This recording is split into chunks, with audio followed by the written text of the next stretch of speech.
साथियों, यह लोग अस्पताल के भीतर डॉक्टरों को कितना भी मार लें, अस्पताल में कितना भी तोड़फोड़ कर लें, लेकिन इनका 4 साल का मासूम बेटा अभिनय वापस कभी नहीं मिलेगा, क्योंकि वह अब इस दुनिया से हमेशा हमेशा के लिए जा चुका है।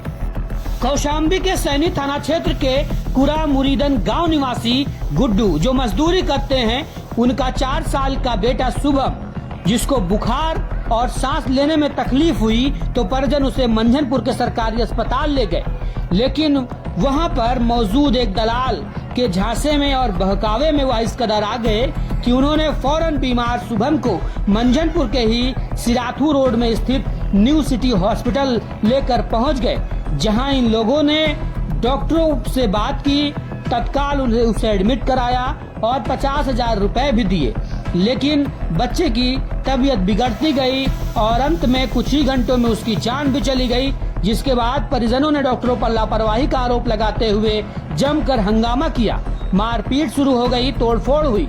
उसके बाद डॉक्टरों ने भी और अस्पताल के स्टाफ ने भी परिजनों से हाथापाई की, मारपीट की।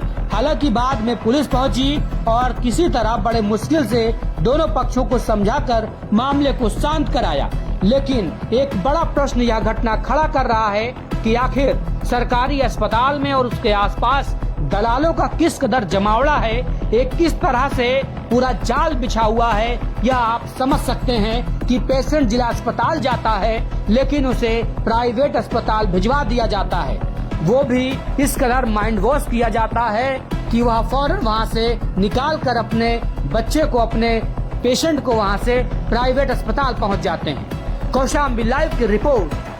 2000 रुपए जमा करवाए, जमा करवाने के बाद फिर उसके बाद 50,000 रुपए एडवांस मांगे थे। नहीं, हमने कहा एडवांस नहीं दे पाएंगे, फिर उसके बाद कहा नहीं एडवांस देना पड़ेगा। फिर उसके बाद 50,000 रुपए इनको दिया है। गिनने वाला चौकीदार है। लड़का कहाँ है अभी और क्या हालत? इस समय खत्म हो चुका है सर, वो घर पहुंच गया। लड़का दलाल किस अस्पताल में भर्ती कराए थे? जी सर, इस अस्पताल क्या नाम है? न्यू सिटी में, इसी में भर्ती करवाए थे। हम लोगन का 3 दिन के लिए बोल रहे थे। हमारा गुड्डू है।